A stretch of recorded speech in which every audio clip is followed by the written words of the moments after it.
بسم اللہ الرحمن الرحیم۔ قصہ حضرت صالح علیہ السلام۔ اہل سمود کا مذہب۔ سمود اپنے بت پرست پیشتروں کی طرح بت پرست تھے۔ وہ خدائے واحد کے علاوہ بہت سے معبودان باطل کے پرستار و شرک میں مبتلا تھے، اس لیے ان کی اصلاح اور حقائق حق کے لیے انہی کے قبیلہ میں سے حضرت صالح علیہ السلام کو ناصح، پیغمبر اور رسول بنا کر بھیجا گیا تاکہ ان کو راہ راست پر لائیں۔ اور وہی نازل فرمائی اور حکم الہی ان کو ہوا کہ اپنی قوم کو سمجھاؤ کہ بتوں کی عبادت سے باز رہیں اور منع کرو اور عبادت رب کریم کی طرف ان کو رغبت دلاؤ اور مشہور کرو، اور یہ حکم الہی ان کو پہنچاؤ اور خوب اچھی طرح سے سمجھاؤ کہ یہ سب نعمتیں تم کو حاصل ہیں، اللہ تعالیٰ کی عنایت کی ہوئی ہیں۔ ان نعمتوں کا شکر ادا کرو اور ان نعمتوں کو غیر خدا کی طرف منسوب نہ کرو اور سرکشی اور تکبر کو چھوڑ دو۔ حضرت صالح علیہ السلام نے بمود جب حکم الہی کے تبلیغ، حکام اور دعوت اسلام اپنی قوم کو کرنا شروع کی اور قوم نے انکار پر اصرار کیا اور حضرت صالح علیہ السلام سے معجزہ طلب کیا، آپ علیہ السلام نے فرمایا کہ اگر میں بمود جب تمہاری خواہش کے معجزہ تم کو دکھاؤں اور تم پھر میرا کہا نہ مانا اور ایمان نہ لائے تو تم عذاب الہی میں گرفتار ہوں گے۔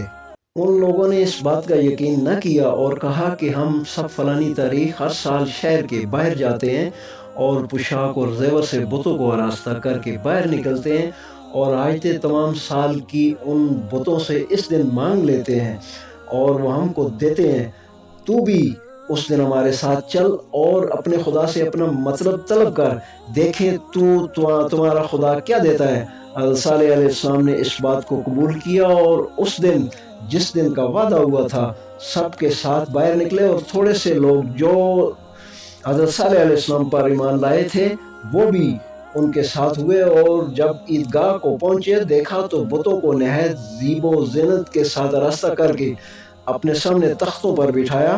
اور نہایت ادب سے قوم ان کے سامنے کھڑی ہوئی اور اپنی حاجتیں مانگ رہی ہے۔ حضرت صالح علیہ السلام نے فرمایا کہ تم اپنے بتوں سے کوئی چیز انوکھی مانگو تاکہ ہم بھی دیکھیں کہ یہ تمہارے بت کیسی قدرت رکھتے ہیں۔ ان لوگوں نے کہا کہ اچھا۔ پھر ان بتوں سے ایک انوکھی چیز مانگنا شروع کی۔ نالہ و فریاد و عاجزی اور چپلوسی حد سے زیادہ کی، لیکن سوائے محنت بے فائدہ کے کچھ حاصل نہ ہوا۔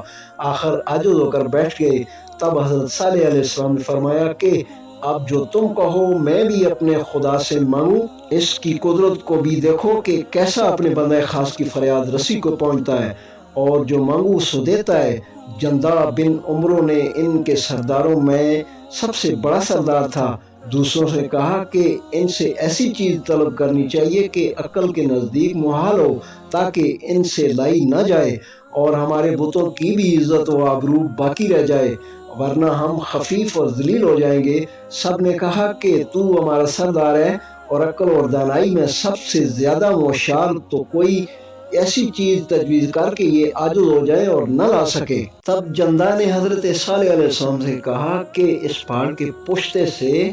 ایک اونٹنی ہمارے واسطے نکال کہ اس کی پیشانی سیاہ ہو اور سارا بدن اس کا سفید اور بال اس کے بڑے ہوں اور نرم، اور اس کے 10 مہینے کا حمل بھی ہو اور ڈیل اس کا بہت بڑا ہو کہ ہم سب کو ایک ٹیلا کے برابر معلوم ہوئے، اور اس پتھر سے نکلنے کے بعد ہمارے سامنے بچہ جنے اور وہ بچہ بھی اس کی مانند ہو شکل اور رنگ اور ڈیل میں۔ حضرت صالح علیہ السلام نے فرمایا کہ اگر میں اسی طرح کی اونٹنی اللہ کے حکم سے اس پتھر سے نکالوں تو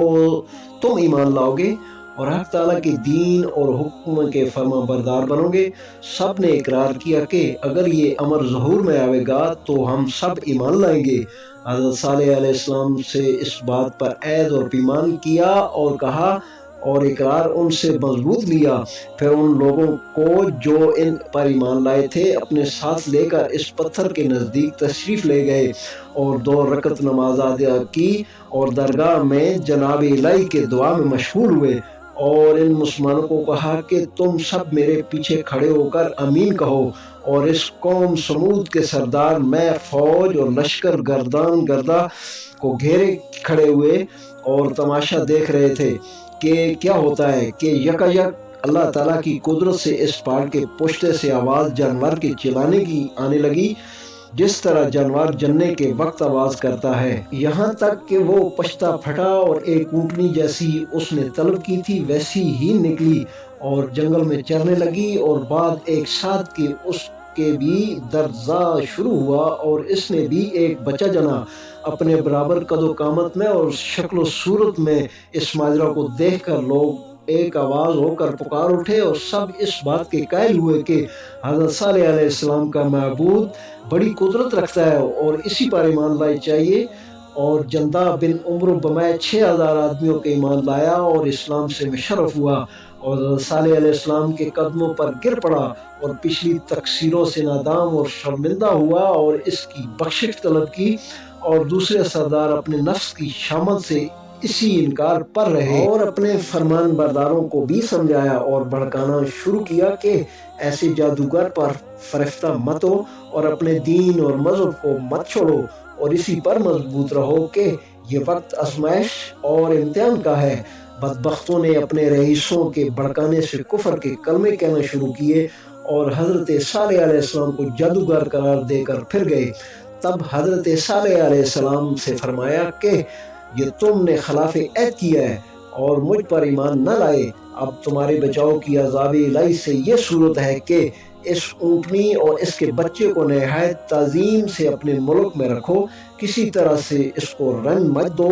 اور بری طرح سے مت چھیڑو کہ تمہارے امن اور بچاؤ کا سبب ہے، اور جب تک یہ اونٹنی اور اس کا بچہ تم میں رہے گا عذاب الہی تم پر نہ آئے گا۔ جو کسی طور سے تم نے اس کو بریائی پہنچائی تو عذاب الہی میں گرفتار ہوں گے۔ اونٹنی قد اور قامت اور ڈیل ڈول میں بہت بڑی تھی، چنانچہ حضرت ابو موسیٰ الاشعری رضی اللہ عنہ بڑے جلیل القدر صحابیوں میں سے ہیں۔ وہ فرماتے ہیں کہ میں قوم سمود کے شہر میں جس کا نام حجر ہے، اس اونٹنی کے بیٹھنے کی جگہ کو مشہور ہے اور لوگ اس کی زیارت کرتے ہیں۔ اور اس اونٹنی کی خاصیت یہ تھی کہ سب جانور ایلی اور جنگلی اس کے دیکھتے ہی خوف کھا کر بھاگتے تھے،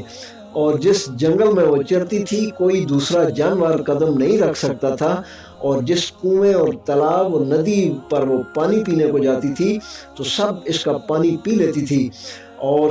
جس چراگاہ میں وہ چرتی تھی اس میں گھاس کا نام بھی نہ رہتا تھا، اور شام کے وقت جو شہر میں آتی تھی تو سب شہر والے اپنے اپنے برتن لا کے اس کے دودھ سے بھر لیتے تھے، اور تمام شہر والوں کو اس کا دودھ کفالت کرتا تھا۔ جب ایک مدت اسی طرح سے گزری تو مویشی اور جانوروں والے اس کے پھرنے اور سیر کرنے سے عاجز ہوئے اور حضرت صالح علیہ السلام سے فریاد کی۔ آپ علیہ السلام نے مصلحت کے طور پر ایسا ٹھہرایا کہ ایک دن تم اپنے جانور چرایا کرو اور اس دن ہم اونٹنی کو باندھ کے رکھیں گے اور دوسرے روز ہم اس اونٹنی کو چھوڑ دیں گے،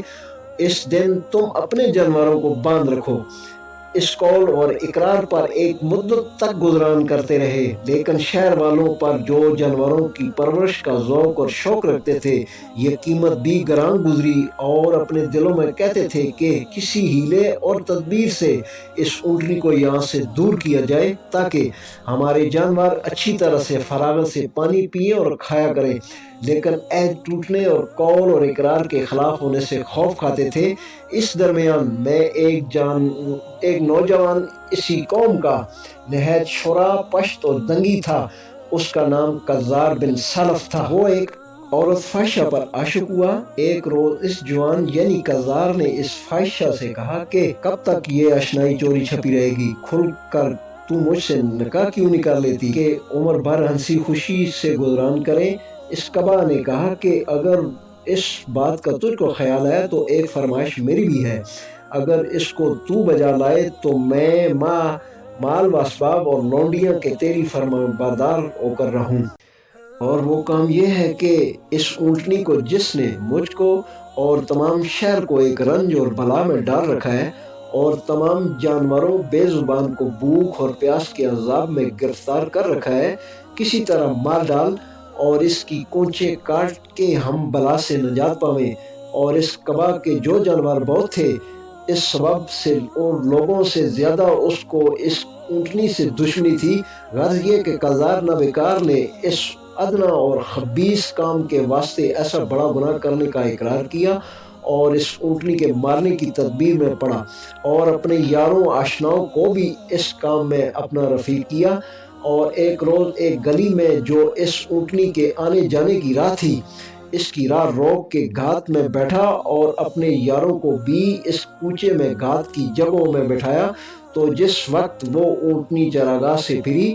اور اس کوچے میں پہنچی تو پہلے مصداع نے تیر اس کی پیشانی پر مارا، اور دوسرے 7 شخص تلواریں کھینچ کے غل مچاتے ہوئے اونٹنی تک پہنچے، لیکن وہ اونٹنی باوجود زخمی ہونے کے کسی کو اپنے پاس آنے نہیں دیتی تھی،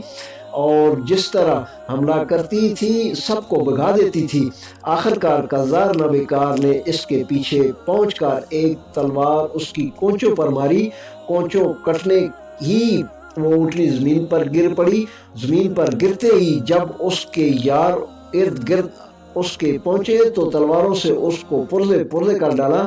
اس بات کو سن کر شہر والے سب خوش ہوئے اور اس کے گوشت کو تقسیم کر کے شہر والے اپنے اپنے گھروں کو لے گئے۔ اس کا بچہ جو پیچھے آیا اور اپنی ماں کا یہ حال دیکھا تو وہاں سے بھاگ کر اسی پہاڑ کے پشت پر جا کر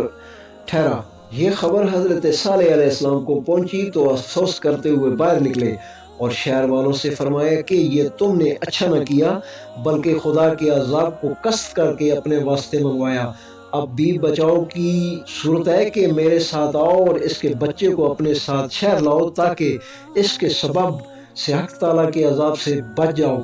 قزار نابیکار اور دوسرے کافروں نے اس بات کو نہ سنا اور اس بات کی کچھ حقیقت نہ جانی۔ تب تو حضرت صالح علیہ السلام سب مسلمانوں کے ساتھ اس بچے کو لانے جنگل کی طرف گئے۔ یوں ہی بچے نے حضرت صالح علیہ السلام کو دیکھا، 3 مرتبہ آواز کی اور وہ پشتا پہاڑ کا پھٹا اور وہ بچہ اس کے اندر گھس گیا۔ تب حضرت صالح علیہ السلام اس حال کو دیکھ کر افسوس کرتے ہوئے شہر سے باہر آئے۔ شہر والوں سے کہا کہ تم اپنی خرابی اپنے ہاتھ سے کی، اور اس بچے کے 3 مرتبہ آواز کرنے کی تعبیر یہ ہے کہ تم کو 3 دن مہلت ہے، عذاب الہی سے پہلے دن منہ تمہارے زرد ہو جائیں گے اور دوسرے دن سرخ ہو جائیں گے اور تیسرے دن سیاہ۔ اور یہ ماجرا تھوڑے دن رہے۔ بدھ کو ہوا تھا جمعرات کی صبح شہر والے جو سو کے اٹھے تو دیکھا کہ سب کے منہ زرد ہو گئے ہیں۔ تب سب کو یقین ہوا کہ جو کچھ حضرت صالح علیہ السلام نے کہا تھا سب سچ اور واقع ہونے والا ہے۔ دوسرے دن شہر والے جب سو کر اٹھے تو سب کے منہ سرخ تھے۔ تیسرے دن سنیچر کے دن تھا۔ صبح کو شہر کے لوگ جو اٹھے سب کے منہ کالے پائے۔ اس دن پھر نہایت تشویش میں رہے کہ کیا ہونے والا ہے۔ آخر یہ بات سوچے کہ سنگین مکانات خالی کیجیے اور خدا کا عذاب جب آئے گا تو ان مکانوں میں چھپ رہیں گے، کیونکہ عذاب الہی آسمان سے آئے گا جیسے پانی یا پتھر کا برسنا زمین سے ہوگا جیسے زلزلہ، اور ان سب چیزوں سے ان مکانوں میں بچاؤ ہے، اس واسطے کہ یہ مکان پہاڑ کو تراش کر کے بنائے ہیں۔ ایسی چیزوں سے ان مکانوں میں کچھ دہشت نہیں ہے۔ یہ نہ سمجھے کہ حق تعالیٰ کے غضب سے کوئی چیز نہیں بچا سکتی۔ حاصل کلام پنجشنبہ کی صبح کو حضرت جبریل علیہ السلام بمو جب حکم الہی کے درمیان میں زمین و آسمان کے ایک بڑی صورت دہشت ناک سے ظاہر ہوئے اور ایک ایسی سخت آواز کی کہ اس کے سبب سے پہاڑ جنبش میں آ گئے اور تند ہوا آندھی کے طور سے چلنی شروع ہوئی۔ سب شہر والے دہشت کھا کے انہی سنگین مکانوں میں گھسے۔ پھر جبریل علیہ السلام نے ایک آواز پہلے سے بھی زیادہ سخت کی، اس کے سبب سب شہر والے اوندے اپنے اپنے زانوؤں پر گر پڑے اور ان کے پتے پھٹ گئے اور سب جہنم واصل ہوئے۔ ایک بھی ان میں سے باقی نہ رہا مگر ایک شخص جس کا نام ابو رحال تھا، کسی کام کے واسطے مکہ معظمہ میں آیا تھا، سو جب تک حرم شریف کے اندر رہا تب تک عذاب الہی سے محفوظ رہا۔ یوں ہی حرم سے باہر نکلا اور طائف کی جانب چلا، راستے ہی میں عذاب نے اس کو آ کر گھیرا اور وہ ہی ہلاک ہو گیا۔